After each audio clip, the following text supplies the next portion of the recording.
দেখো আমরা স্টার্ট করছি। টেন্স, টেন্স মানে হচ্ছে ক্রিয়ার কাল। তাহলে মানে ক্রিয়া কখন তার কার্য সম্পূর্ণ করে এই সময়টা বলে দেয়, বুঝতে পেরেছো? এটাকে বলা হচ্ছে ক্রিয়ার কাল। কাল মানে সময়, আর টেন্সের বাংলা হচ্ছে এটা কাল। অর্থাৎ কাল বলতে কোনটাকে বোঝাচ্ছে? ক্রিয়া কখন সংঘটিত হয় সেই সময়কে বলে দেয়, সেটাই হচ্ছে ক্রিয়ার কাল, তাকে বলা হচ্ছে টেন্স। তাই লেখা আছে না? ওকে, এরপরে বলছে টেন্স হচ্ছে তিন প্রকার। সাধারণত টেন্স তিন প্রকার। আচ্ছা, যেমন প্রেজেন্ট টেন্স মানে কি? বর্তমান কাল। পাস্ট টেন্স মানে অতীতকাল, আর ফিউচার টেন্স মানে ভবিষ্যৎকাল। আবার প্রেজেন্ট টেন্সকে আবার চার ভাগে ভাগ করা হয়েছে। একটা হচ্ছে প্রেজেন্ট ইনডিফিনিট, ইনডিফিনিটকে আবার সিম্পলও বলা হয়, ঠিক আছে? অর্থাৎ প্রেজেন্ট সিম্পল টেন্স আর প্রেজেন্ট ইনডিফিনিট টেন্স একই কথা। আচ্ছা, এবং প্রেজেন্ট সিম্পল ইনডিফিনিট টেন্সের মানে বোঝাচ্ছে এটা যে সাধারণ বর্তমান কাল অথবা উক্তিমূলক বর্তমান কাল, অথবা বলতে পারি যে এটা অনির্দিষ্ট বর্তমান কাল, কারণ ইনডিফিনিট মানে অনির্দিষ্ট আর সিম্পল মানে সাধারণ। তাহলে সাধারণ যে বাক্যগুলো আমরা বলে থাকি বর্তমানে, সেটাই হচ্ছে প্রেজেন্ট ইনডিফিনিট টেন্স অথবা প্রেজেন্ট সিম্পল টেন্স। আচ্ছা, আবার যখন প্রেজেন্ট পারফেক্ট টেন্স, মানে অন্যান্য বইতে হয়তো কন্টিনিউয়াসটা আগে আছে, কিন্তু আমি পারফেক্টটা আগে নিয়েছি, এর কারণ আছে। যেমন প্রেজেন্ট পারফেক্ট ইনডিফিনিটের পরে পারফেক্ট টেন্সটা বলি, তাহলে পুরা ঘটিত বর্তমান কাল, ঠিক আছে? আচ্ছা, যে কাজটা অলরেডি হয়ে গেছে, যেমন আমি বই পড়েছি, তার মানে কিছুক্ষণ আগে কাজটা শেষ করা হয়েছে। আর আমি বই পড়ি, কখন পড়ি উল্লেখ নাই। দুইটার সময়ের মধ্যে একটা তফাৎ আছে, সেটা হচ্ছে আমি বই পড়েছি এটা কিছুক্ষণ আগে, আর যখন আমি বই পড়ি, এই কথা বলবো, তখন এটা কখন পড়ি উল্লেখ নাই, অনির্দিষ্ট। আচ্ছা, আর যখন আমি বলবো যে আমি বই পড়ছি, তখন বুঝতে হবে কি যে আমি এখনো কাজটা করছি, শেষ করি নাই, ঠিক আছে? যেমন আমি লিখছি, তার মানে আমি এখনো লিখছি, লেখা শেষ করি নাই, এরকম অর্থ। হ্যাঁ, আচ্ছা, অথবা সে ঘুমাচ্ছে, তার মানে সে এখনো কাজটা শেষ করে নাই, চলছে ঘুম। আচ্ছা, তাই এটা হচ্ছে কন্টিনিউয়াস। আর পারফেক্টটা কি? প্রেজেন্ট পারফেক্টটা হচ্ছে এরকম, যেমন সে ঘুমিয়েছে, তার মানে কিছুক্ষণ আগে সে ঘুম থেকে উঠেছে। সে লিখেছে, বুঝতে পারছো? আর পারফেক্ট কন্টিনিউয়াসটা কি? সে 1 ঘন্টা ধরে ঘুমাইছে, অথবা সে 1 ঘন্টা ধরে ফুটবল খেলছে, এরকম নির্দিষ্ট সময় থাকবে একদম, মানে আরো বেশি, তখন হচ্ছে পারফেক্ট কন্টিনিউয়াস, ঠিক আছে? অথবা সে হতে পারে সকাল থেকে হাঁটছে, তাহলে দেখো, এটা নির্দিষ্ট সময়। আর কন্টিনিউয়াসে নির্দিষ্ট নাই, ওটার মতন, মানে পারফেক্টের মতন। যেমন সে হাঁটছে, কখন হাঁটছে বোঝা যাচ্ছে না, মানে কাজটা করতেছে কিন্তু কতক্ষণ থেকে করছে এটা বোঝা যাচ্ছে না। বাট যখন পারফেক্ট কন্টিনিউয়াস হবে, তখন হচ্ছে সে কাজটা সকাল থেকে করছে, অথবা সে 1 ঘন্টা ধরে করছে। তার মানে কন্টিনিউয়াস এবং পারফেক্ট কন্টিনিউয়াসের মধ্যে এই তফাৎ। এই জন্য এই দুইটা টেন্স সবসময় পাশাপাশি রাখতে হয়। আচ্ছা, এরপরে আমরা গেলাম হচ্ছে পাস্ট টেন্স। পাস্ট টেন্স একই রকম। পাস্ট ইনডিফিনিট মানে পাস্ট টেন্স আবার তিন প্রকার, সেটা হচ্ছে পাস্ট ইনডিফিনিট অথবা পাস্ট সিম্পল টেন্স, আবার হচ্ছে পাস্ট পারফেক্ট টেন্স, আবার পাস্ট কন্টিনিউয়াস টেন্স, আবার পারফেক্ট কন্টিনিউয়াস টেন্স, ঠিক আছে? এখানে ওই রকম তাই, একই রকম, যে পাস্ট ইনডিফিনিটে কি বোঝাবে? সে হেঁটেছিল, কখন উল্লেখ নেই। তারপরে সে হচ্ছে পাস্ট পারফেক্ট টেন্সে কি হবে? সাধারণত দুইটা কাজ থাকে, তুমি আসার আগে অথবা তুমি আসার পরে সে হেঁটেছিল, এরকম হবে। আচ্ছা, তো এটা এখনো দেরি দিয়ে দিচ্ছি তোমাকে, দেখো। তাহলে যে এখানে দিয়েছে ওই জিনিসটাই, যে প্রধানত তিন প্রকার: প্রেজেন্ট টেন্স, পাস্ট টেন্স এবং ফিউচার টেন্স। প্রেজেন্ট টেন্স মানে বর্তমান কাল, পাস্ট টেন্স মানে অতীতকাল, ফিউচার টেন্স মানে ভবিষ্যৎকাল। আবার প্রেজেন্ট টেন্সকে চার ভাগে ভাগ করছে: প্রেজেন্ট ইনডিফিনিট, অথবা এটাকে আবার বলা হচ্ছে সিম্পল, ঠিক আছে? Present simple tense. আচ্ছা, যেমন সে হাঁটে। এরপরে কি? প্রেজেন্ট পারফেক্ট টেন্স, পুরো ঘটিত বর্তমান কাল, সে হেঁটেছে। আচ্ছা, প্রেজেন্ট কন্টিনিউয়াস টেন্স, চলমান বর্তমান কাল, সে হাঁটছে। আচ্ছা, আর পারফেক্ট টেন্স কি হবে? প্রেজেন্ট পারফেক্ট টেন্স, পুরো ঘটিত চলমান বর্তমান কাল, সে সকাল থেকে হাঁটছে, অথবা সে 1 ঘন্টা ধরে হাঁটছে, অথবা আধা ঘন্টা ধরে হাঁটছে, এরকম হবে। আর পাস্ট টেন্স আবার চার প্রকার: পাস্ট ইনডিফিনিট টেন্স, অনির্দিষ্ট বর্তমান কাল, যেমন সে হেঁটেছিল। আচ্ছা, এবার পাস্ট পারফেক্ট।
দেখো পাস্ট কন্টিনিউয়াস টেন্স চলমান অতীতকাল, সে হাঁটছিল। আর পাস্ট পারফেক্ট কন্টিনিউয়াস টেন্স কি? পুরাঘটিত চলমান অতীতকাল, সে সকাল থেকে হাঁটছিল। তাহলে দুইটার মধ্যে তফাৎ কি? একটা নির্দিষ্ট সময় থাকবে আর একটাতে থাকবে না। আচ্ছা, আর এটার ক্ষেত্রে কি? হ্যাঁ, সে হেঁটেছিল। আর এখানে দুইটা কাজ সাধারণত থাকে, তুমি আসার আগে অথবা তুমি আসার পরে। তার মানে এইটা নয় যে শুধু তুমিই থাকবে। যেমন সূর্য ওঠার পূর্বে আমরা বাড়ি চলে গিয়েছিলাম, অথবা সূর্য অস্ত যাওয়ার পূর্বে আমরা বাড়ি চলে গিয়েছিলাম, অথবা কি সময়ের পূর্বেই আমরা স্টেশনে গিয়েছিলাম, এরকম হতে পারে। ঠিক আছে, উঠানো হয়েছে। কারণ টেন্সের ইম্পর্টেন্সটা অনেক বেশি, কারণ টেন্স ছাড়া তুমি একটা সেন্টেন্সও তৈরি করতে পারবে না। এই জন্য টেন্সটা মোস্ট ইম্পর্টেন্ট। বুঝতে পেরেছো? টেন্সের ব্যাপারে খুব খেয়াল করতে হবে, কারণ আমাকে টেন্স না জানলে তুমি সেন্টেন্স কি করে বানাবা। রাইট ফর্ম দ্য ভার্ব বলো অথবা যে কোনো সেন্টেন্স বলো, সেগুলো সব ক্ষেত্রেই তোমার প্রয়োজন আছে টেন্সের। টেন্স ছাড়া তুমি একটা ধাপও দিতে পারবে না। এই জন্য ইট is very much important. Without knowing the tense, you cannot make the sentences, or you cannot correct the sentences rightly or effectively. So it is very much important to write down the tense. So the necessary of the tense we cannot say in a words. এটা গুরুত্ব বলে শেষ করা যাবে না। যদি এগুলো মানে ভালো করে না করো, না জানো, তাহলে সেন্টেন্সগুলো তোমার ঠিক হবে না।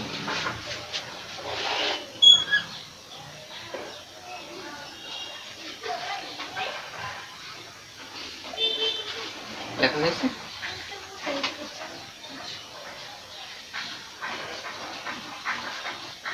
প্রেজেন্ট টেন্স তো হয়ে গেছে, তাই না? তাহলে এবার ফিউচার টেন্সটা দিই এখানে।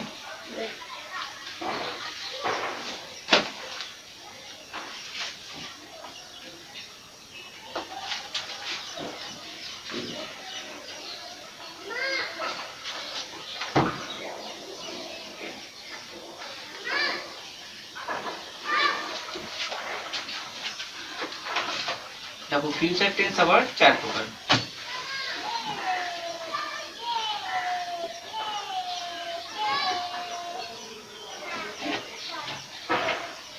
চার প্রকারের মধ্যে কি কি? যেমন ফিউচার ইনডিফিনিট।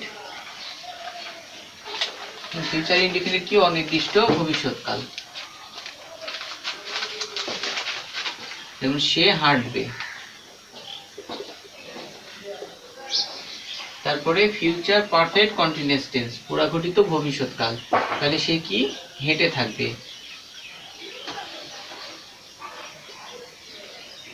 হেঁটে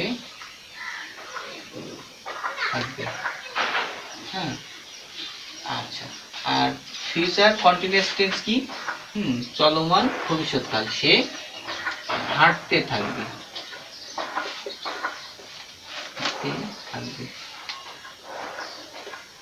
আমি চলিত ভাষাগুলো বলে দিচ্ছি, পাশাপাশি তোমাদের যে হচ্ছে সাধু ভাষা সেটা আমি বলে দিই। যেমন সে হাঁটবে, হ্যাঁ, অর্থাৎ সে হাঁটিবে, একই কথা। সে হেঁটে থাকবে, তার মানে সে হাঁটিয়া থাকিবে। আচ্ছা, সে হাঁটতে থাকবে, তার মানে সে হাঁটিতে থাকিবে। বুঝতে পারছো? আচ্ছা, আর ফিউচার পারফেক্ট কন্টিনিউয়াস টেন্স কি হবে? পুরাগঠিত, হ্যাঁ, তখন হবে ভবিষ্যৎ ভবিষ্যৎ পুরাঘটিত চলমান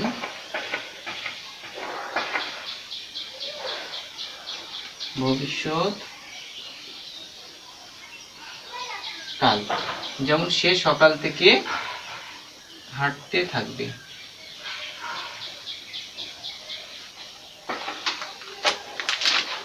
আর এটাকে যদি আমরা সাধু ভাষা বলি তাহলে কি হবে? সে সকাল থেকে হাঁটিতে থাকিবে। বুঝতে পেরেছো? আচ্ছা, এই হলো আমাদের টেন্সের প্রকারভেদ, যেগুলোর গুরুত্বটা অনেক বেশি। সেন্টেন্স তৈরি করতে গেলে এই জিনিসগুলো আমাদের most important.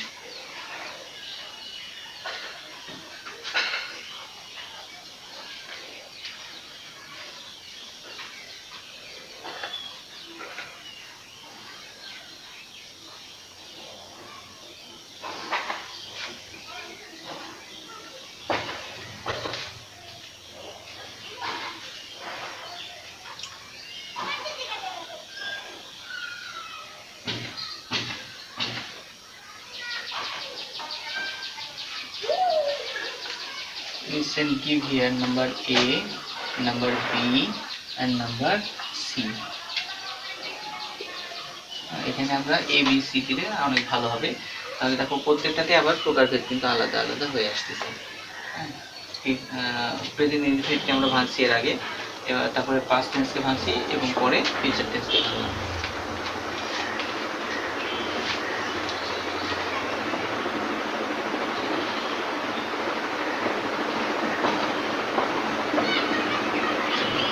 The types of the tense, এগুলো হচ্ছে টেন্সের প্রকারভেদ।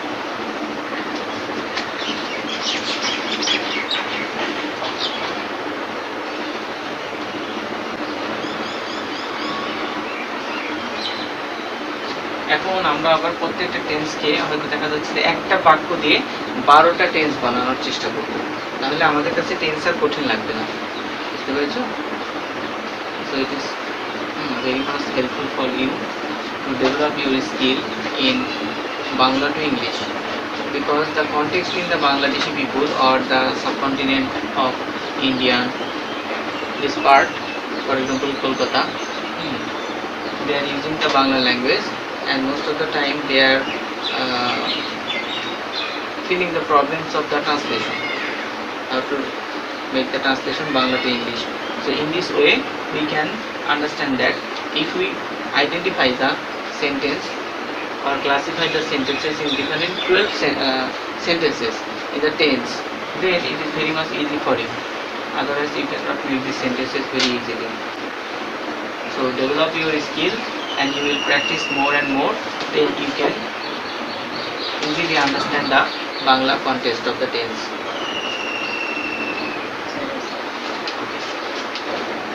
So now we will discuss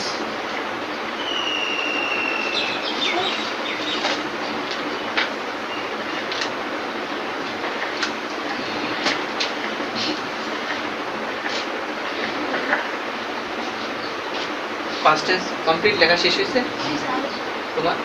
তোমার past tense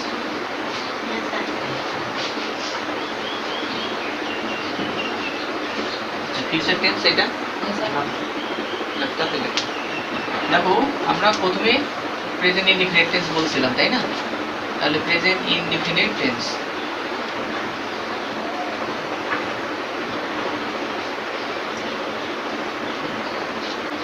এটার আরেকটা নাম কি বলা হচ্ছে? Present simple tense.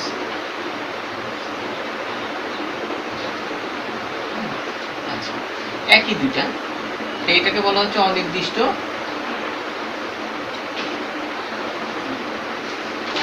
বর্তমান কাল। আচ্ছা, এখন এইটা কিভাবে চেনা যায়? তাহলে বাংলা ক্রিয়ার শেষে কি কি ছিল এগুলো তো আমরা লিখে দিয়েছি, এগুলো হ্যাঁ এটা দিয়েছি, না না না ই অ এ এইসব তাহলে দেখো বাংলা ক্রিয়ার শেষে, হ্যাঁ, বাংলা অর্থাৎ চিনিবার উপায়, চিনিবার উপায় কি? What is the identification? Bangla ক্রিয়ার হ্যাঁ শেষে কি কি থাকে? হ্যাঁ, যেমন ই, অ, এ, অ অথবা আ অথবা ও, এগুলো থাকে। কিভাবে? যেমন একটা বাক্য আমরা যদি লিখি, সে হাঁটে, তাই না? দেখো এর সাথে এ কার আছে না, তার মানে আমরা এটাকে বলতে পারি এরকম ভাবে যে হাঁট যোগ ই, তাহলে কি হয়? হাঁটে। আচ্ছা, যেমন আমি বললাম পড়ে, সে বই পড়ে, সে বই পড়ে, তার মানে এখানে কি আছে? হ্যাঁ, পর যোগ এ, তাই আছে না? আচ্ছা, এখন আমি যদি বলি যে এখানে সে নাই, এখানে আছে তুমি, তাহলে কি থাকবে? তুমি হাঁটো। তাহলে এখানে কি হচ্ছে?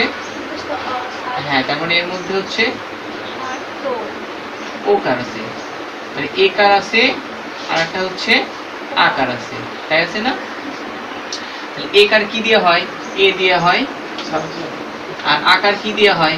আ দিয়ে হয়, তাই হয় না? এ কার কি দিয়ে হয়? এটা কিন্তু এ কার, হ্যাঁ, একার হয় এ দিয়ে, একার হয় এ দিয়ে, আর আকার হয় আ দিয়ে। তাহলে এও আছে, আও আছে, দেখো ঠিক আছে না? আচ্ছা, তারপরে আমি যদি বলি যে আমি, এখানে আমি বললাম কি, এটা লেখা হয়ে গেছে এই চারটা ফিউচার টেন্স। তাহলে দেখো এখানে যদি আমি দেখাই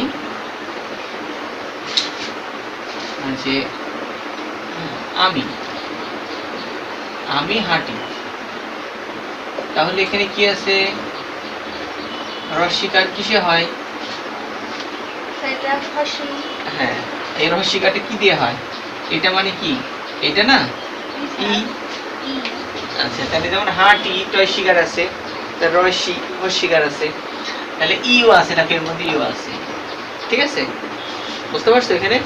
আচ্ছা, তারপরে আমি যদি বলি যে আমি বাড়ি, হ্যাঁ, আমি বাড়ি কি করি? যাই, তাহলে এখানে কি আছে? রস্বীকার আছে, তাহলে ই তো আছে, বোঝাই যাচ্ছে সরাসরি। আচ্ছা, এবার যদি বলি তুমি বাড়ি যাও, তাহলে কি আছে? ও, তাহলে ও আছে, বোঝা যাচ্ছে? আচ্ছা, তারপরে যদি এখানে বলি সে বাড়ি যায়, তাহলে কি থাকলো? অন্তস্থ আছে। তাহলে দেখো তো এই জিনিসগুলো এখানে আছে, এগুলো হচ্ছে সাধারণত, ঠিক আছে? এক্সেপশন আছে, বাট এগুলো হচ্ছে জেনারেল, জেনারেল যে রুলস গুলো সেগুলো আমি বলছি। আচ্ছা, এইগুলো যদি থাকে তাহলে আমরা বুঝতে পারি যে এগুলো হচ্ছে প্রেজেন্ট ইনডিফিনিট টেন্স। আচ্ছা, এগুলো হচ্ছে সব মানে সাধু চলিত ভাষায় বললাম, কিন্তু যদি সাধু ভাষায় থাকে তাহলে তুমি কি করবা, কি করে বুঝবা? হ্যাঁ, যেমন হাঁটিতেছে, ওটা কন্টিনিউয়াস টেন্স, প্রেজেন্ট ইনডিফিনিট টেন্সে সাধারণত এইরকমই থাকে, বুঝতে পেরেছো? এই কয়টাই সাধারণত থাকে, এক্সেপশন আছে কয়েকটা, হ্যাঁ। যেমন আমরা অনেক সময় প্রেজেন্ট ইনডিফিনিট টেন্সে বলি আমার হাঁটা হয়, ঠিক আছে? আচ্ছা, অথবা আমাকে হাঁটতে হয়, এরকম থাকে, ওগুলো মডেলস দিয়ে করা হয়, হ্যাঁ। যেমন আই অ্যাম টু ওয়াক, আমাকে হাঁটতে হয়, ঠিক আছে? আমাকে অবশ্যই হাঁটতে হয়, আই হ্যাভ টু ওয়াক, এরকম ক্ষেত্রে ইউজ করা হয়। আবার আই এম টু ওয়াক, হ্যাঁ, আমার হাঁটা হয়, হ্যাঁ, এরকম আছে, অথবা আমার হাঁটার কথা আছে, এরকম ক্ষেত্রে আমরা ব্যবহার করে থাকি। আচ্ছা, তো যাই হোক, এগুলো জেনারেল রুলসগুলো বলছি, এক্সেপশন দিয়ে একটা আসবে যখন, দেন উইল ডিসকাস। এইটা গেল। এখন এইটা যদি থাকে তবে আমরা বুঝতে পারি যে এটা আসলে প্রেজেন্ট ইনডিফিনিট টেন্স, কিন্তু এর সাথে আমরা কম্পেয়ার করব প্রেজেন্ট পারফেক্ট টেন্স, তবে বুঝবো যে আসলে পারফেক্ট টেন্স কি, ইনডিফিনিট কি, কন্টিনিউয়াস কি এবং পারফেক্ট কন্টিনিউয়াস কি। যেমন আমি বললাম সে হাঁটে, এটা কি বললাম? প্রেজেন্ট ইনডিফিনিট টেন্স, তাই না? আচ্ছা, দেখো এইটাকেই আমি যখন নিয়ে যাচ্ছি প্রেজেন্ট পারফেক্ট টেন্স, এটা যে প্রেজেন্ট পারফেক্ট টেন্স এটা আমি কিভাবে বুঝবো? যখন এখানে আমি দেখব, দেখো যে সে হেঁটেছে, হেঁটেছে, এইটা হচ্ছে, আর এইটা দেখো সে হাঁটে। এখন আমি তোমাকে যদি জিজ্ঞেস করি তুমি পড়ো, এখন বলো তো, হ্যাঁ, অথবা সে হাঁটে, এই হাঁটাটা কোন সময়? সকালে, বিকালে, দুপুরে, না রাত্রে, নাকি আজকে, না হচ্ছে কখন হাঁটে? বোঝা যাচ্ছে সময়? না, সে হাঁটে মানে সে এখনো হাঁটছে না, না, ওটা হচ্ছে কন্টিনিউয়াস টেন্স। সে সকালে দেখো প্রেজেন্ট কন্টিনিউয়াস টেন্স, সে হাঁটছে, হ্যাঁ, আর হচ্ছে প্রেজেন্ট পারফেক্ট কন্টিনিউয়াস টেন্স, মানে সে সকাল থেকে হাঁটছে। তাহলে এই, হ্যাঁ, যেমন এটা বললাম প্রেজেন্ট ইনডিফিনিট।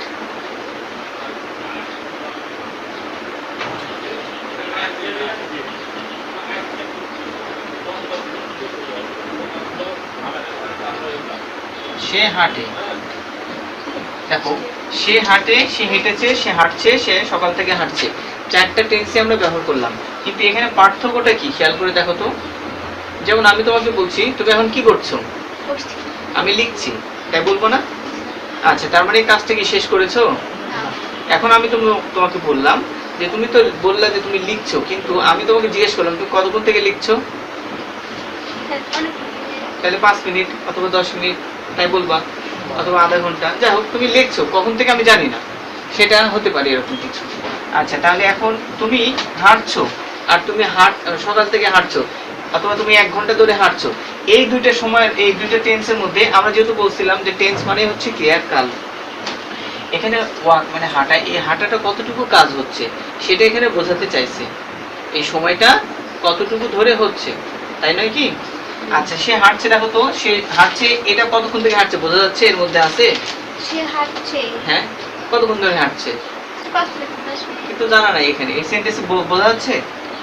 তাহলে এই সময়টা হচ্ছে আননোন, এখানে টাইমটা কি, এখানকার এই ক্রিয়ার যে সময় সেটাকে আমার জানা আছে? একদম অজানা, বুঝতে পারছো? আচ্ছা, কিন্তু তাও মনে হচ্ছে না, সে যেহেতু হাঁটছে, অন্তত এইরকম না যে হ্যাঁ কিছুই বোঝা যাচ্ছে না। যেমন এটা যদি আমরা এটার সময় বলি, এটার টাইম, এই টাইমটা কত পার্সেন্ট বোঝা যাচ্ছে? 100% না, বলো? 100% বোঝা যাচ্ছে যে সে সকাল থেকে হাঁটতেছে, অথবা সে 1 ঘন্টা ধরে হাঁটছে, অথবা সে 5 মিনিট ধরে হাঁটছে, তার মানে এই কাজটা একদম ক্লিয়ার। এখান থেকে যখন আমরা এই সেন্টেন্সে যাচ্ছি তখন কি হচ্ছে? সে হাঁটছে, কিন্তু কতক্ষণ থেকে এটা ক্লিয়ার না। তাহলে কত পার্সেন্ট আনক্লিয়ার বলতে পারি আমরা? এটা যদি 100% হয় তাহলে এটা আমরা ধরে নিতে পারি হ্যাঁ যে 50% হয়তো হ্যাঁ বোঝা যাচ্ছে যে ঠিক আছে, সে তো কাজ এখনো করছে, এখনো শেষ করেনি, কিন্তু কতক্ষণ ধরে কাজটা করছে? তোমার আম্মু জিজ্ঞেস করলো, হ্যাঁ সৃষ্টি কি করছো? পড়ছি, ঠিক আছে, আর বলছে হ্যাঁ তুমি পড়ছো, তা তো আমি জানি কতক্ষণ থেকে পড়ছো, ঠিক আছে, অনির্দিষ্ট, বোঝা যাচ্ছে না। আচ্ছা, এখন মোহিনীর আম্মু ওকে জিজ্ঞেস করলো, মোহিনী কি করছো? তখন ও উত্তর দিল, আমি 1 ঘন্টা ধরে পড়ছি। তাহলে একজন বললো যে আমি পড়ছি, আর আরেকজন বললো আমি 1 ঘন্টা ধরে পড়ছি। তাহলে দুইটার মধ্যে কি তফাৎ? একজন বলছে কখন থেকে পড়ছি বলেনি, হয়তো যখন জিজ্ঞেস করছে তখনই পড়তে বসছে, হতে পারে এরকম চালাকি করে আর পড়তে বসছে এখন, ঠিক আছে। আমার মনে আছে ছোটবেলা থাকতে এরকম বকাঝকা করলে যে আগে বই নিয়ে বসতাম, তাহলে কিছু বলবে না। আচ্ছা, তো এখন এই কথা দুটো বাক্যের মধ্যে বলছে যে একটা হচ্ছে টাইম বোঝা যাচ্ছে 100% যে সে কতক্ষণ ধরে কাজ করছে, আর একটা সময় বোঝা যাচ্ছে না, আমরা ধরে নিলাম 50% অজানা, জানি না যে কতক্ষণ ধরে কাজ করছে, তবে সে যে কাজ করছে এটা বোঝা যাচ্ছে। এখন বললাম সে হেঁটেছে, তার মানে কি? হ্যাঁ, বোঝা যাচ্ছে না যে কাজটা কিছুক্ষণ আগে শেষ হয়েছে? বোঝা গেছে? তার মানে এটার সাথে এটা একটু ক্লিয়ার। হ্যাঁ, তার মানে কিছুক্ষণ আগে কাজটা শেষ করে ফেলছে, আর এই তো কাজ এখনো করছেই, বুঝতে পারছো? তার মানে এটার সাথে এটা আবার একটু বেশি ক্লিয়ার, ধরতে পারেন আমরা 70% এটা একটু ক্লিয়ার, যে না সে পড়ছিল কিন্তু সে বলছে যে পড়া হয়ে গেছে, তার মানে সে কতক্ষণ ধরে পড়ছে সেটা তো অজানা আছেই, প্লাস সে পড়াটা শেষ করে ফেলছে, এখনো চলছে না কাজটা, কিন্তু সেক্ষেত্রে এটা একটু ক্লিয়ার, একটু ক্লিয়ার, আচ্ছা, এরপরে বলছে যে সে হাঁটে। এখন বলো তো সে কখন হাঁটে উল্লেখ আছে এই সময়? না স্যার, তাহলে এই বাক্যের মধ্যে একদম পুরোটা 0%। টাইমটা কি 0%। একদম 0%। আর এটার টাইমটা হচ্ছে, হ্যাঁ তাও মোটামুটি একটু বোঝা যাচ্ছে যে সে কাজটা কিছুক্ষণ আগে শেষ করছে। বুঝতে পারছো? তো এই হলো পার্সেন্টেজ আকারে যদি দেওয়া যায় তাহলে বোঝা যায় এটা একদম 100% বোঝা যাচ্ছে যে সকাল থেকে সে হাঁটছে। এটা যদি বলি তাহলে এই সময়টা বোঝা যাচ্ছে না, 50% বোঝা যাচ্ছে যে সে কিন্তু কাজটা হাঁটছে এখনো, সেটা একটু হ্যাঁ বোঝা যাচ্ছে। কাজটা এখনো চলছে, শেষ হয়নি। আর সে হেঁটেছে তার মানে সে কিছুক্ষণ আগে কাজটা শেষ করে ফেলছে। এটা ক্লিয়ার বোঝা যাচ্ছে। আর যদি বলি এটা তাহলে সে হ্যাঁ হাঁটে, সে হ্যাঁ কখন কখন হেঁটেছে হাঁটে এটা বোঝা উল্লেখই যাচ্ছে নেই। না। এই হচ্ছে Bangla identification, that you can understand what are the criteria of this sentence. You understand? এইভাবে বুঝতে হবে। তাহলে আমি যদি একটা বাক্য তোমাদেরকে বলি, যেমন ধরো এখানে প্রথমে you have to identify what is the Bangla sentence and which criterias in this form. এটা কোন টেন্সের মধ্যে পড়ে এটা আগে ধরতে হবে। যদি না ধরতে পারো তাহলে ট্রান্সলেশন করবে কি, তাই না? তোমার ব্রেনটাকে এভাবে নাও যে আগে বাংলা ধরে নিই, নিয়ে ট্রান্সলেশন করি, তারপরে ওটাকে ইংরেজি বানাই। But when you are making these types of sentences again and again, then once upon a time you don't need to translate. Just your memory will say that yes, this is the present form or present situation. You have to say something. For example, I am translating. আমি হ্যাঁ অনুবাদ করছি। দেখো আমি কিন্তু বাংলা ভেবে নিয়েছি মনে মনে যে আমি কি বলবো, and then my brain has giving me the suggestion and I am producing the sentences. আমি কিন্তু বাংলা সেন্টেন্স না বলে ইংরেজিগুলো বলছি। বাট এটা কিভাবে সম্ভব হচ্ছে? এটা হচ্ছে আমাদের ব্রেনটা এমন একটা, হ্যাঁ গড গিফটেড, আল্লাহর দ্বারা সৃষ্টি বা আল্লাহ আমাদেরকে দিয়েছে। হ্যাঁ আসলে গডটা শুধুমাত্র it is not acceptable in Islam, only you have to say that Allah. So Allah আমাদেরকে যে মানে ব্রেনটা দিয়েছে, এটা এমন একটা পাওয়ারফুল জিনিস, যদি এটাকে আমরা আল্লাহর রহমতে সঠিক কাজে ব্যবহার করে থাকি, হ্যাঁ মন থেকে, তাহলে মানে অনেক কিছু সম্ভব। এই জন্য বলা হচ্ছে আশরাফুল মাখলুকাত, তাই না? তো ব্রেন কিন্তু এভাবে ধরে নেয় যে আমি এটা বলতে চাচ্ছি, then we are making this sentences in English way. হ্যাঁ তাহলে আমার ব্রেন বলছে এরকম করে এবং আমরা এইভাবে সেন্টেন্সগুলো তৈরি করছি। তো এটা কিভাবে সম্ভব হচ্ছে? But first time you have to think, তোমাকে চিন্তা করতে হয়, তাই না? যে আমি একটা বাংলা সেন্টেন্স নিলাম, তারপর এটা স্ট্রাকচার অনুসারে ইংরেজি বানালাম, এইরকম করে করলে হয়। বাট অ্যাকুইজিশন সিস্টেমটা আবার একটু ডিফারেন্ট। সেটা হচ্ছে তুমি যদি সবসময় ইংলিশটা শোনো, লিসেনিং করো, হ্যাঁ তাহলে কিন্তু কোনো ট্রান্সলেশন আর প্রয়োজন হয় না, তুমি তখন বুঝে নাও। ফ্যান বললে আমরা বলি না যে ফ্যান কাকে বলে, just we imagine oh there is a 3 general fans, মানে 3টে পাখা আছে, and it may be run by the electricity or battery etcetera. Mobile phone বললে কিন্তু বুঝে যাই যে মোবাইল ফোনটা কি, এটার কিন্তু হ্যাঁ বাংলার আমরা চিন্তাই করার প্রয়োজন হয় না। এই জন্য অ্যাকুইজিশন সিস্টেমটা is the perfect, but it is not acceptable in our situation. আমাদের তো এই এনভায়রনমেন্ট, বাইরে বের হলেই বাংলা, তখন আমরা কি করি? কারণ আবার বাসায় গিয়ে ইংরেজি ট্রান্সলেশন করে করে করে করে করে then we have to practice and then produce the sentences or write down the sentences. এভাবে লিখি না? বাট এটা তো আমাদের প্রয়োজন হয় না। কখন প্রয়োজন হবে? when you are making the translating from or when you are the first time, যখন প্রথম তুমি শিখছো তখন। ওকে, তাহলে আমরা একটা বাক্য দেখি, দেখে এটা হ্যাঁ ইয়ে করি। যেমন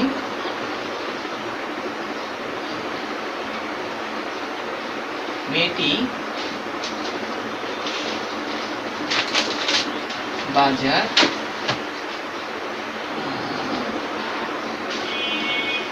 বাজারে বই কিনে। আচ্ছা, তাহলে আমরা মনে করতে পারি হয়তো মিম বাজারে গিয়ে বই কিনছে। হ্যাঁ আচ্ছা, তাহলে প্রথমে সেন্টেন্সটা বললাম কি, মেয়েটি বাজারে বই কিনে। আচ্ছা, তাহলে এরপরে আমরা লিখবো মেয়েটি বাজারে বই কিনেছে। আচ্ছা, এরপরে মেয়েটি বাজারে বই কিনছে। আচ্ছা, মেয়েটি বাজারে হ্যাঁ কখন? আধা ঘন্টা ধরে। হ্যাঁ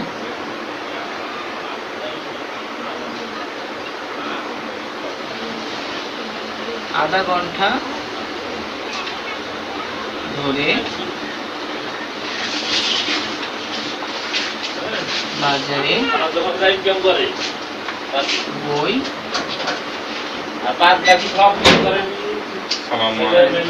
ভালো ভাই, বসেন ভাই। বসবো না, খালি একটু ভুল করে দেখে যায় যে আচ্ছা, পরিবেশটা কি। আমি জিয়াদ ভাই এখানে আসছি, ও তাই, তাহলে চলতেছে না? কোনো অসুবিধা নেই। দেখো এখানে আমরা কি করছি, মেয়েটি বাজারে বই কিনে, তাহলে এখানে এই বাক্যের মধ্যে আমরা কি দেখলাম, দেখো বইটা কখন কিনে উল্লেখ আছে, সময় একদম অজানা। আচ্ছা, মেয়েটি বাজারে বই কিনেছে মানে কাজটা কিছুক্ষণ আগে শেষ করছে না, এই বাজারে গেছে, গিয়ে বইটা কেনা হয়ে গেছে। আচ্ছা, এরপরে দেখো বলছে যে মেয়েটি বাজারে বই কিনছে, তার মানে কাজটা এখন চলমান অবস্থায় আছে না, শেষ হয়েছে, শেষ হয়নি। আচ্ছা, আবার কি মেয়েটি বাজারে আধা ঘন্টা ধরে বই কিনছে, তার মানে এটা কি কাজটা কতক্ষণ আগে শেষ করছে সেটা বলে দিচ্ছে। হ্যাঁ, আধা ঘন্টা বাজারে বই কিনছে, তার মানে আধা ঘন্টার সময় ধরে সে বইটা কিনছে। ভাই এখানে হবে তাই না, রাইট, ভাই এখানে, সরি। আচ্ছা, এরপর দেখো বলছে, হ্যাঁ হ্যাঁ লিখে নিতে পারো, হ্যাঁ কিন্তু আগে বোঝার চেষ্টা করো যে আসলে এখানে কি বোঝাতে চাচ্ছি আমি। দেখো সময়টা আগে মানে এখানে বিষয়, হ্যাঁ যেমন আমরা সাধু এবং চল্লিশ ভাষাটা লিখিনি, যদি আমরা সাধু ভাষাটা লিখি, সাধু পণ্ডিত যারা ব্যক্তি অনেক সময় তোমাদেরকে রাস্তাঘাটে জিজ্ঞেস করতে পারে, এই বলো তো সে হ্যাঁ সে সকাল থেকে বই পড়িতেছে, তার ইংরেজি কি হবে। আমি তো তোমাদেরকে চলমানটা চল্লিশ ভাষাটা বারবার বলছি, কারণ আমরা যখন স্পিকিং করতে যাই তখন আমাদের মেন্টালিটিটা সবসময় চল্লিশ ভাষায় থাকে। আমি কি বলতে চাচ্ছি এটা, বাট যখন আমরা ট্রান্সলেশন করতে যাব তখন তো যে কেউ ধরতেই পারে, জিজ্ঞেস করতেই পারে, তখন তুমি কি বলবা, এই জন্য সাধু চল্লিশ দুইটাই খেয়াল করতে হবে। ওকে, তাহলে এখানে দেখো কিনে, এটা ঠিক আছে, কিনছে অথবা কিনিতেছে।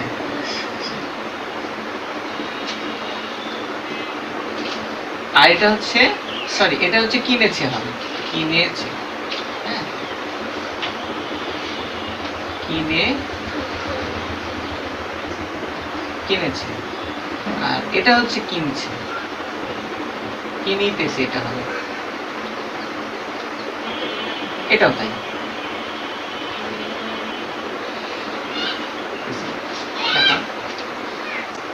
এটা হচ্ছে হ্যাঁ কোন টেন্স, প্রেজেন্ট ইনডিফিনিট টেন্সের, হ্যাঁ এটা। আর এটা হচ্ছে প্রেজেন্ট পারফেক্ট টেন্স, এটা হচ্ছে প্রেজেন্ট কন্টিনিউয়াস টেন্স, এটা প্রেজেন্ট পারফেক্ট কন্টিনিউয়াস টেন্স। এখন এখানে তফাৎটা কি খেয়াল করে দেখো তো, ইনডিফিনিট মানে সময় বোঝাবে না, আর কন্টিনিউয়াসটা কি বোঝাচ্ছে, তার মানে সরি প্রেজেন্ট পারফেক্ট টেন্স হচ্ছে কাজটা কিছুক্ষণ আগে শেষ হয়েছে। দেখো সে বই কিনেছে অথবা কিনে আছে, ঠিক আছে, কিনি আছে, কিনি আছে বা কিনেছে, কিনেছে তো দুটো একই হয়ে গেছে তাই না, এটা দাও কিনি আছে। ওকে, আচ্ছা এরপর দেখো হ্যাঁ সে বই কিনছে অথবা কিনিতেছে। আচ্ছা, আধা ঘন্টা ধরে সে বাজারে বই কিনিতেছে অথবা কিনছে, বুঝতে পারছো, কিনছে অথবা কিনতেছে।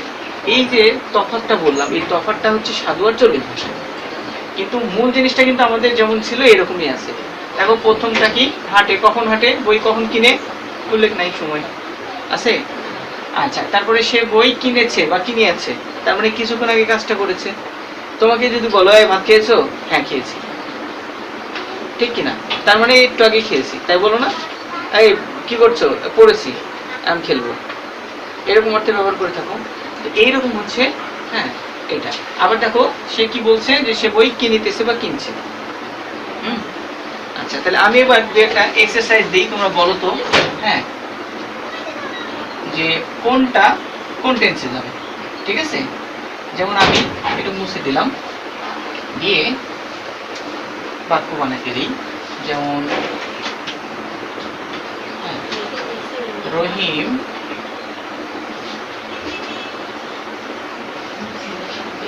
ফুটবল খেলিয়াছে অথবা খেলেছে।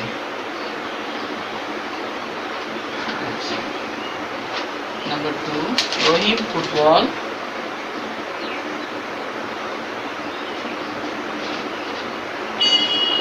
খেলছে অথবা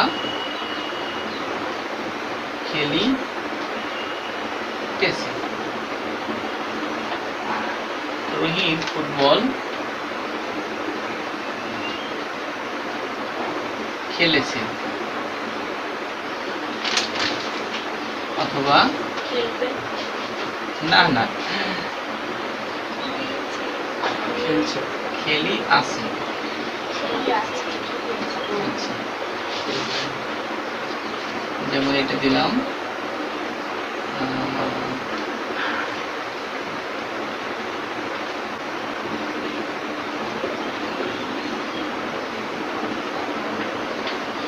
5 মিনিট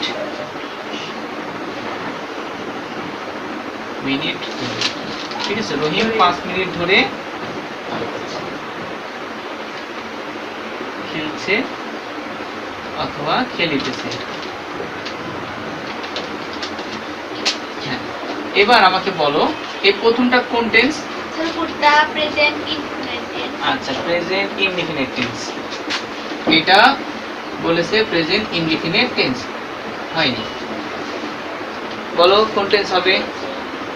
খেলি আছে স্যার এটা পাস্ট হবে পাস্ট ইনডিফিনিট। আরো বললা স্যার ঠিক আছে স্যার না, আমি শুধু প্রেজেন্ট টেন্সের চারটা আছে তার মধ্যে দিয়েছি সব প্রেজেন্ট কন্টিনিউয়াস হয়নি। ইনডিফিনিট টেন্স হ্যাঁ ইনডিফিনিটও হয়নি। বাচ্চার পারফেক্ট কোনটা? টেন্স আচ্ছা বুঝতে পারছো কি যে এটা প্রেজেন্ট পারফেক্ট টেন্স কেন? এটা হচ্ছে প্রেজেন্ট পারফেক্ট টেন্স।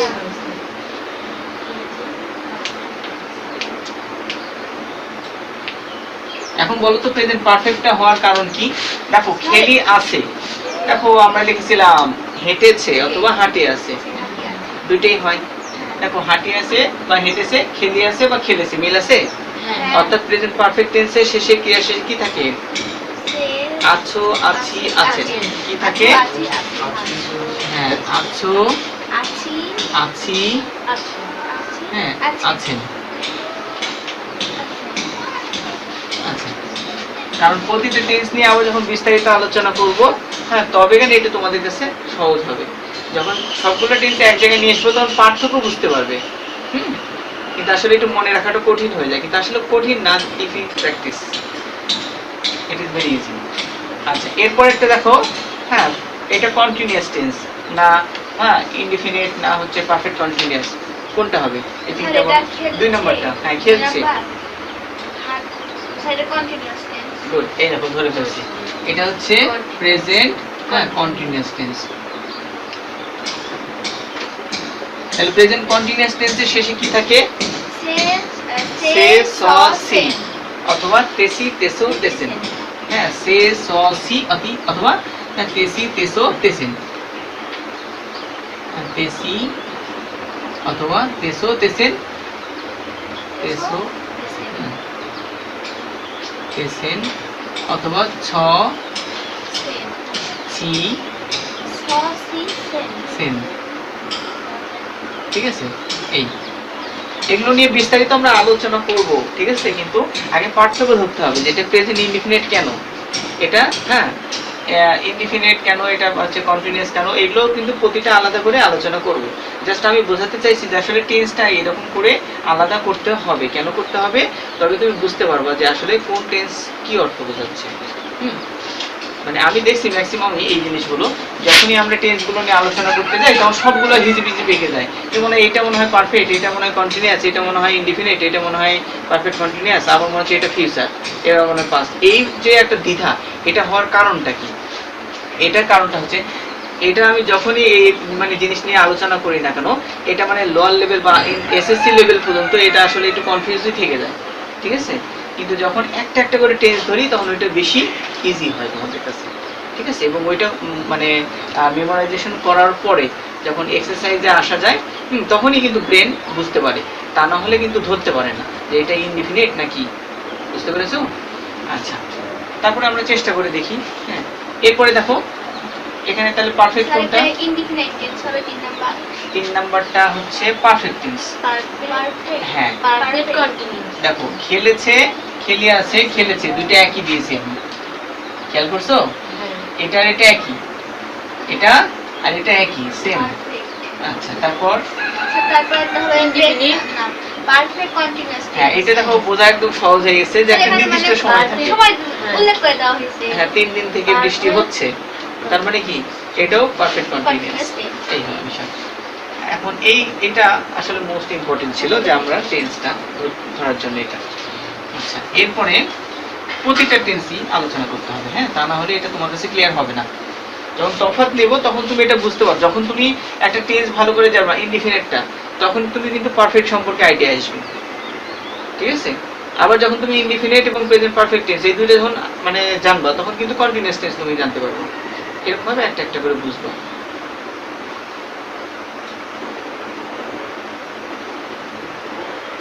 আচ্ছা এখন আমি হ্যাঁ একটা বাক্য বলবো, তুমি প্রেজেন্ট ইনডিফিনিট টেন্সে নিয়ে আসো।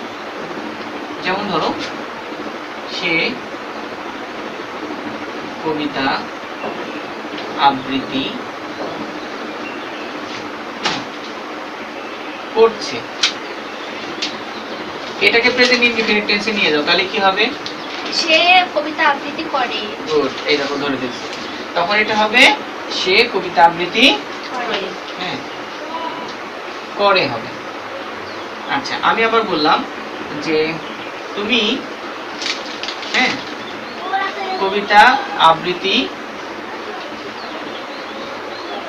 করেছো, এটাকে ইনডিফিনিট বানাও, তাহলে কি হবে?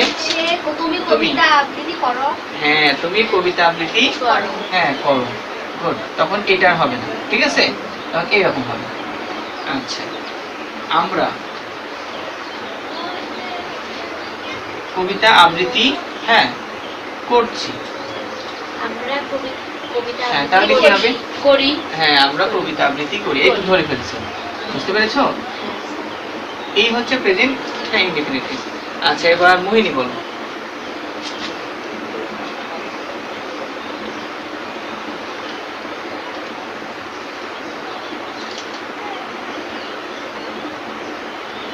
করিম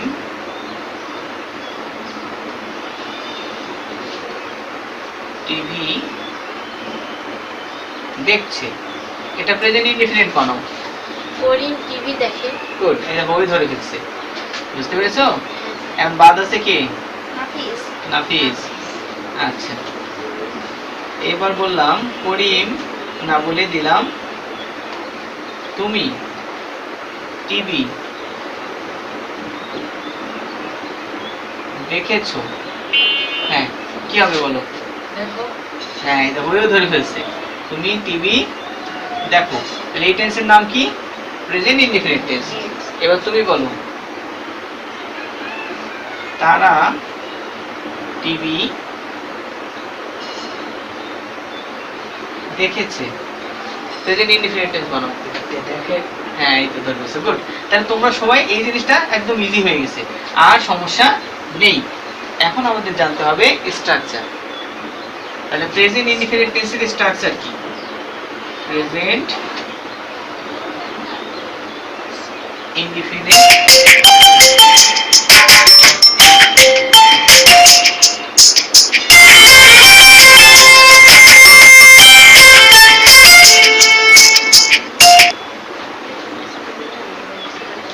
আচ্ছা দেখো হ্যাঁ কালকে আমরা মুখস্থ করবো, আজকে মানে পড়াটা করে কালকে নিয়ে তারপরে হ্যাঁ হ্যাঁ ওকে নো প্রবলেম, তাহলে বুঝতে আমাদের মানে সুবিধা হবে। সুবিধা হবে, নো প্রবলেম, তাই করতে পারো, অসুবিধা নেই। আমি কি একটা শুধু দেখাই দিব? হ্যাঁ দেখা যাক। শুধু একটা দেখাই দিই তাহলে।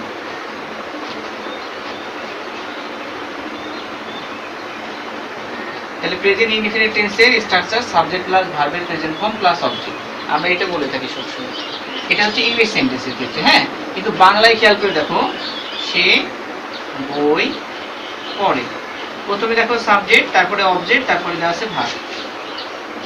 প্রথমে সাবজেক্ট, তারপরে অবজেক্ট, তারপরে ভার্ব। হ্যাঁ এটা বাংলা সেন্টেন্সে নাই, দেখো তো সে মানে সে মানে সাবজেক্টের বিষয়, বই হচ্ছে অবজেক্ট, অবজেক্ট আর ভার্ব মানে পরে এটা হ্যাঁ। ভার্ব কাজগুলো হচ্ছে। কিন্তু আমরা ইংরেজিতে করব এরকম সাবজেক্ট ভার্ব প্লাস অবজেক্ট। এখন ভার্বের কোন ফর্ম? প্রেজেন্ট ফর্ম, তাকে বলা হচ্ছে V1। আমরা সংক্ষিপ্তভাবে হ্যাঁ করছি। তাহলে V1 মানে কি? ভার্বের প্রেজেন্ট ফর্ম। প্রেজেন্ট ফর্ম, এটাকে আরো একটা নাম বলা হয় base form. Best form. Base, base form of verb.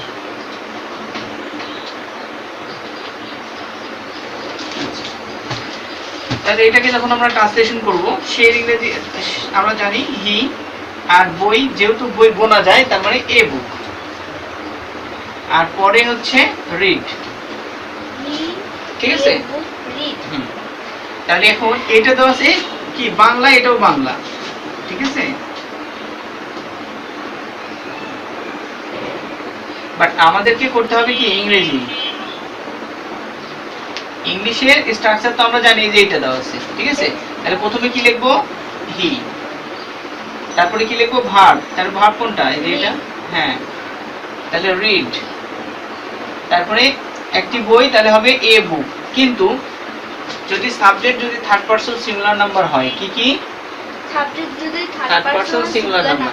Third পারসনের বাংলা কি থার্ড পারসন নাম পুরুষ, আর সিঙ্গুলার মানে মধ্যম পুরুষ, এক বচন। এক বচন। যেমন হচ্ছে হি, শি আর ইট,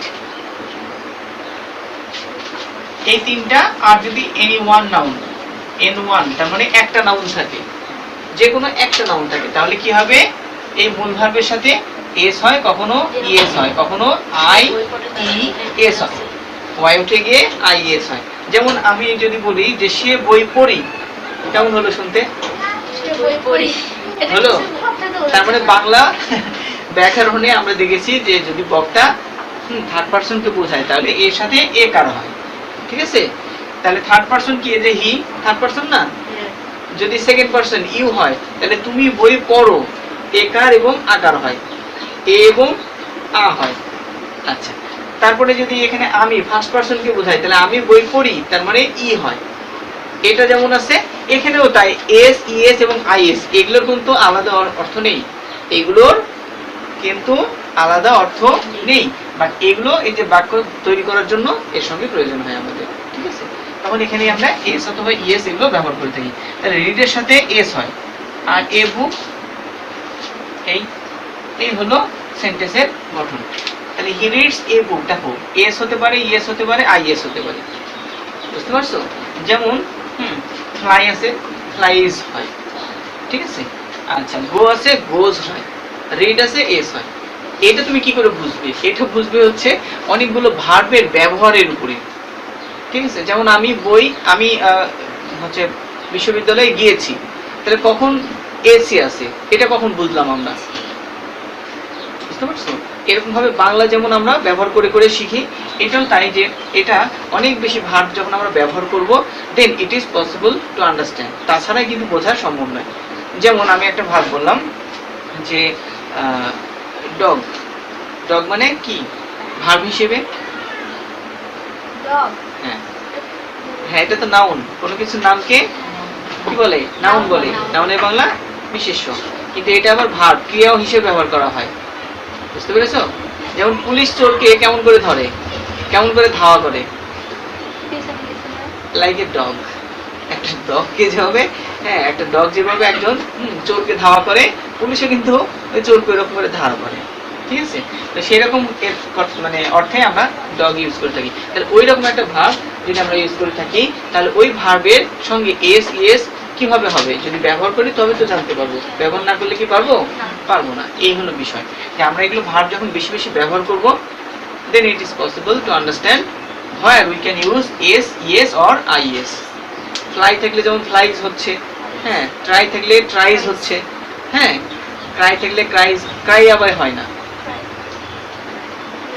ঠিক আছে, ক্যারি আবার হয় না, মানে কিছু কিছু আছে, এগুলো এক্সেপশন। এগুলো কি করে বুঝবা? আছে, এগুলোরও রুলস কিছুটা আছে, আবার কিছুটা আনক্লিয়ার। আচ্ছা, এই হলো বিষয়। তাহলে প্রেজেন্ট ইনডিফিনিট টেন্স আমরা দেখলাম, এবং এটা মানে টেন্সের প্রকারভেদটা দেখলাম। হ্যাঁ, এটা তোমরা বাসায় দেখো, কালকে আমরা ট্রান্সলেশন করবো আবার। বুঝতে পেরেছো?